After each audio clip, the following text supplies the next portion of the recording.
Wow, people got tired. Hello. Anyway, this is going to be interesting. So, hi guys, thank you for joining this panel. I will be the moderator. Okay, so thank you all for staying so late. We are almost done with this. Are there any regrets out there? Do you feel sad? What? You're going to miss this. You're going to go home and tomorrow you'll be like, oh, I'm so lonely and I don't have 1,000 people around me. Okay. So we are going to talk about the future of the region. Do you guys want to introduce yourselves again just to make sure that everybody knows and people that are watching what's your background?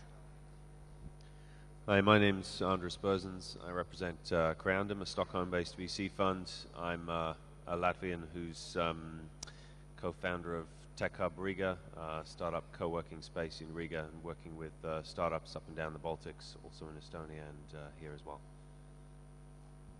Hi, my name is Bowei, and I'm the founder of Snapshot Labs, Cart Munch, and most recently, World Startup Report. Cool. I have one.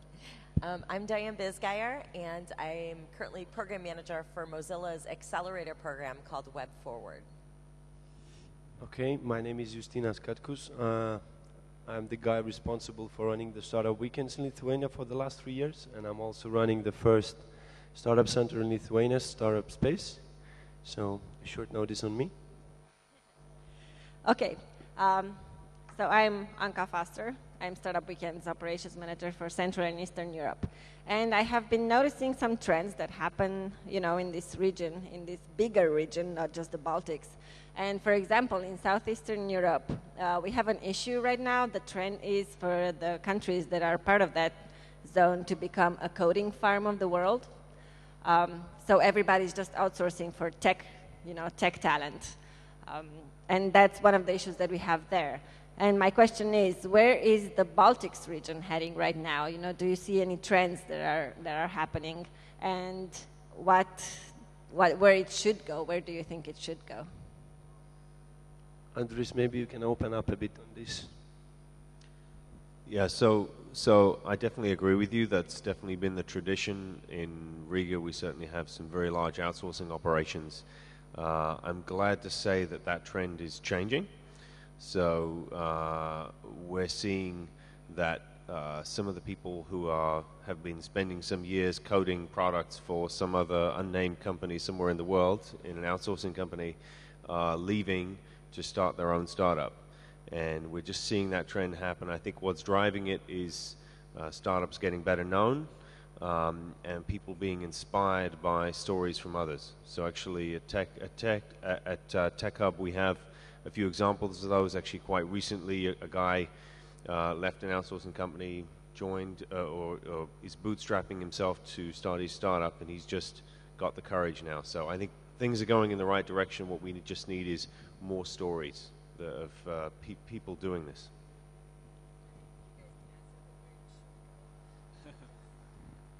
So I guess one point I would like to make is being a outsourced center is actually not a big problem, because I believe this is one good way to train the different people to become familiar with the technology, to enable them to become the entrepreneurs that they want to become in the future. And the two examples I can give for that is, number one, India. India has been the outsourcing center for many, many years. And you can bet that in the next few years, these are the next wave of entrepreneurs, and they have a very good chance of overtaking China even to become one of the world's largest economy. And in terms of China, you can take a look at their hardware outsourcing, like Apple, Sony, all these other big companies used to outsource to Apple, used to outsource to China for hardware. But increasingly, these people are building their own devices, and the latest one is a device called Xiaomi. It's a new phone that's comparable to the I guess the iPhone killer. It's not really iPhone killer, but they're getting much better. And the latest stats is that they sold 500,000 phones in 7 minutes. So, it's okay to be the outsourcing center for now, as long as you keep on progressing forward. Yeah, I actually had a very similar conversation about this just today. And the sort of con argument or the concern about outsourcing is that, well, you don't own the intellectual property and you're only doing what the client really wants you to do and learn. But I think exactly what you said, Bowei, is just that it gives you the skills and the tools and the role models that you need to eventually build your own business. So it's a fantastic transition point. And I think that the life cycle from the ability to be an outsourcing country to an entrepreneurial country is shortening because we have such better communication channels, access to resources, access to information. So the generation maybe that needed to pass in previous years, say with India, might even be compressed. So I think it's a great opportunity. I agree. Well, in general, outsourcing is really good for the local ecosystems, first of all, because I think Lithuanian IT or the tech industry is pretty young in terms of that we started only something like 15 years ago. And I think the major boost that came in something like 10 years ago were the first companies to start outsourcing both in mobile technologies, both in depth technologies and other technologies, were really the ones that grew up to be these first entrepreneurs who really started something new and really got a lot back to inspire the first young generation, for example, where we can see loads of them today here, who can start not from the point where you have to outsource to make some money, to get some knowledge, but basically to start working on your projects instantly. So this is a very crucial point that I think Lithuania went through, and that's why we're pretty mature, I think, at least in this thing. Well, as from the pros and cons, it's always the problem of losing the best talent to really make some money on outsourcing projects and not concentrate on building something. But I think everybody has to live with that. But I think in terms of Lithuanian things, we are on a good way. Yeah, I think you and the countries in the Baltics region are doing a great job, and you did right after communism ended. You were a lot faster at getting things done than the rest of the region of Eastern Europe. So what do you think that are the next steps? What should young people do here, you know, when considering, like, should I work for an outsourcing company and make a few thousand euros a month, or should I start my own business? What could trigger that change? What should we do as a community, you know, to support them, or besides this awesome event, obviously, and Startup Weekend? He's the Startup Weekend guy. I'm sure he'll say go to Startup Weekend, which I would agree with. That's a great way. I think it's also the idea of doing one thing or the other thing is becoming less of a reality today. People do usually like 2 or 3 things at a time, and so if you need security and regular income and need to go work at an outsourcing company, that's fine, but it doesn't preclude you from also taking on a project part-time or maybe contributing to something. And just like we heard in the presentation yesterday, you can start volunteering your time and incrementally getting involved. So I think the opportunities to do that are more and more. So it's not an either or thing. So I guess the short answer is just start contributing, helping out, doing what you're interested in doing. And then if you need to have a paying job on the side, that's okay. You can actually do both.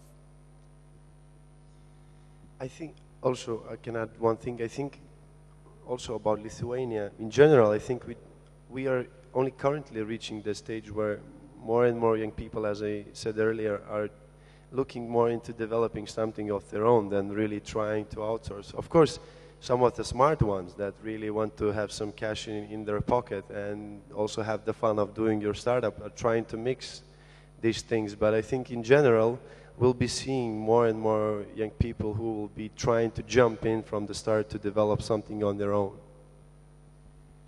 Yeah, just start a business. End of story. Yeah, actually, I had this conversation on stage a while back, and my advice to everyone was, don't wait till you're like me with 4 kids and a mortgage and everything. Start a business way before then, because it's much easier. I have 3 advice for you guys. Number 1, go to Startup Weekend. Number 2, go to Startup Weekend. And number 3, go to Startup Weekend. It is the easiest way for you to get started, and you can learn everything you need to learn from all the great mentors. Just go, and you'll be surprised how useful this thing is. And she didn't pay me to say that. Yeah, he wasn't. Okay, so the countries here they're not a big population, and I think it's necessary for everybody to think global, you know, when starting a business or when doing anything that's entrepreneurial related, and not only. I think it's imperative for them to think global. But we still need local support. So how much do you think it matters to have government support, not just local, like organizations, you know, like startup space, yes. And how much do you think that it matters to have government support? As the Prime Minister said yesterday, you know, he's the guy that really got the whole point. He really likes that many things kicked off, and many initiatives really came from the communities, from young people, from young entrepreneurs. And I think that is a pretty healthy situation in Lithuania with that, because it's a people-driven initiative, first of all. The second good thing, I think, is that the government really stepped in at the right time to really support it and make it grow to another level, which is where you have to have a very consistent ecosystem with all the instruments in it to really make it flourish.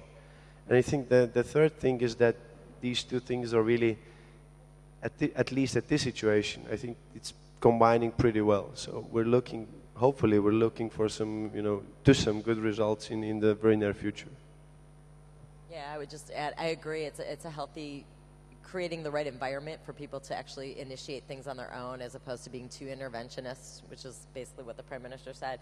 And I think that there's an advantage here of that the countries are not so big, so government can have a little bit more hands-off policy, because we were talking about this at lunch, is there's less infrastructure and things to support and maintain. So if, like, for example, there's a flat tax as opposed to a progressive tax, it's less complication in the government. So that creates an environment where starting something is simpler, and that's always helpful. So that's a huge advantage, I think.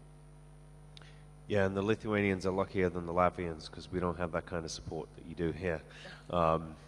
And so I think that helps. Obviously, government can overdo it.